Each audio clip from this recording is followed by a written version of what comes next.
one thing I noticed in the flipbook that we just did is that none of the agents were actually constrained, and that's because stupidly I left this turned on, so make sure that's turned off. Another thing I want to do in here is bump up the gravity. I'm just going to put this to -20, get more of a sense of weight to our agents. Also, we haven't looked at the constraint network values yet. Most of these are pretty good at defaults normally. I'm just going to raise up the constraint force mixing. As you can see, if I leave my cursor over it, it says it makes the constraints a bit spongier, so a bit more organic, I would say, right? And also I'm going to raise the bias factor, which tries to, because our simulation is pretty violent, we got very high velocities in there, and raising this up so that the agents can correct the constraints quicker, basically. Okay, so I put that to the top limit, the recommended between 0.2 and 0.5, so I put it up to 0.5. Good. And in here, so I want to look at these pop forces, so I'm going to add another 2. So this one is fine for our big large scale force. So I want to add another one for a smaller scale force, more for that kind of typical aeroplane turbulence that you get, like the kind of bumpy, normal, small scale bumps that we get. And then this bigger noise is more like the really dramatic, throwing the agents across around the aeroplane. So I'm going to mix the two together. Let's see. So the big difference here is so smaller amplitude and a very small pulse length. Okay, so this is as you can see, the duration of the lowest frequency in time. So the change in the waves will be very quick. And then I'm going to push up the roughness and the turbulence to 8 there. Don't need any offset. So that will give us a very sharp kind of sharp, quick, small scale movements. Okay. And also the last one I want to add another pop force here, will be for the big push at the end. Okay, so for this one we only want it working at after frame 100. So I'm just going to drop $FF for the simulation frame is more than 100.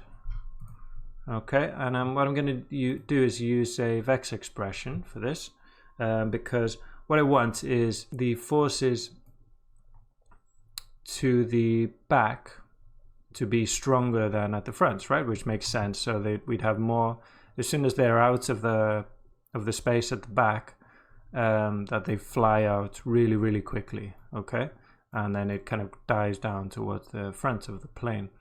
So I'm going to just get rid of the chairs for a moment and turn off these glue constraints and just look at our agents from the side. And in terms of space, they're going pretty much from -25 to 25. So I'm going to use that as a fit for the force. Okay. A little tip for this: they've got some handy kind of presets in here, randomizing the magnitude. I got stuck because I was trying to type @force, and I couldn't get access to the force attribute. And then I had a look at these presets, and I noticed you just write the name of the attribute alone. So yeah, a couple of presets there which can be handy to use. So what I'm going to do, we're affecting the force. Okay, I'm going to set that. Oops.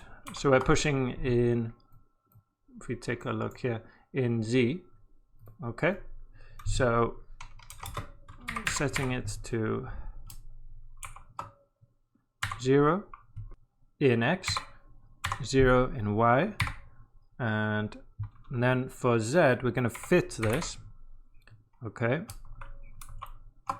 Using the position attribute in Z. Okay. And we're going to fit it from, like I said, they go from -25 to 25. So -25 to 25. And then we're going to fit that between some pretty high values, 10,000 and what do I have here? 80,000. Something like that. So maybe for the moment, if I, let's see, if I delete these channels, so it's just always on now, and then turn these off, just so we can see this in action from the beginning, and they should just shoot out. See that? So there's a bit of a difference there. See, the agents at the back are flying much quicker. If I drop this down to 0 here, it'll be more dramatic, the change. Let me reset it. Let's go out. Try that again.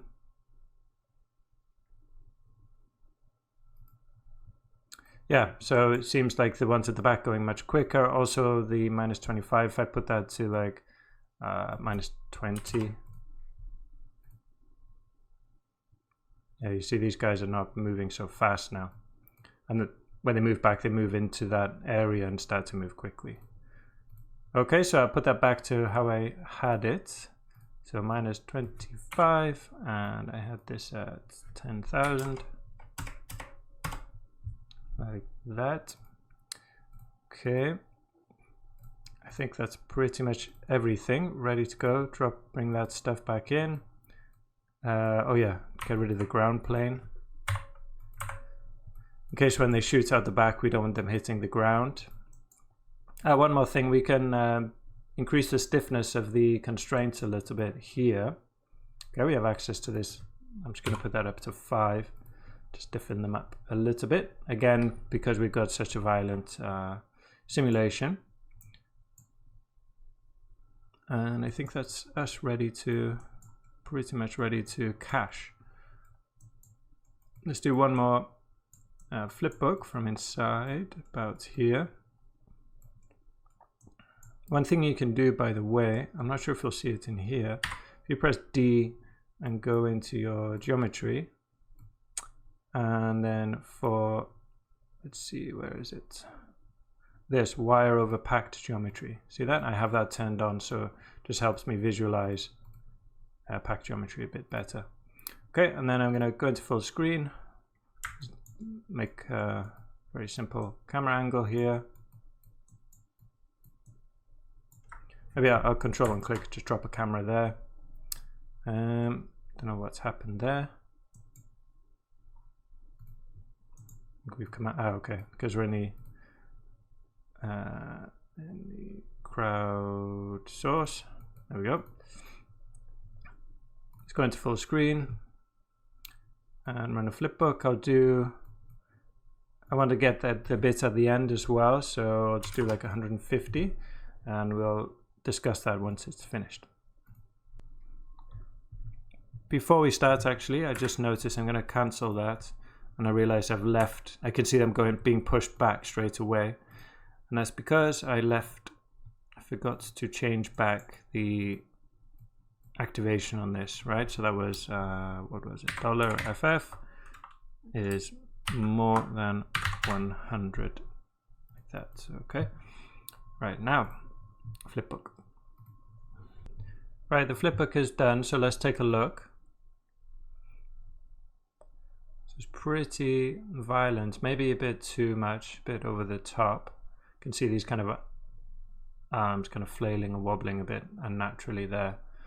But you know, the part at the end is cool. So you see the back of the plane fly away, and then a load of these the agents flying out the back. These are constrained to the chairs as well, as if they've got seatbelts on, which is good.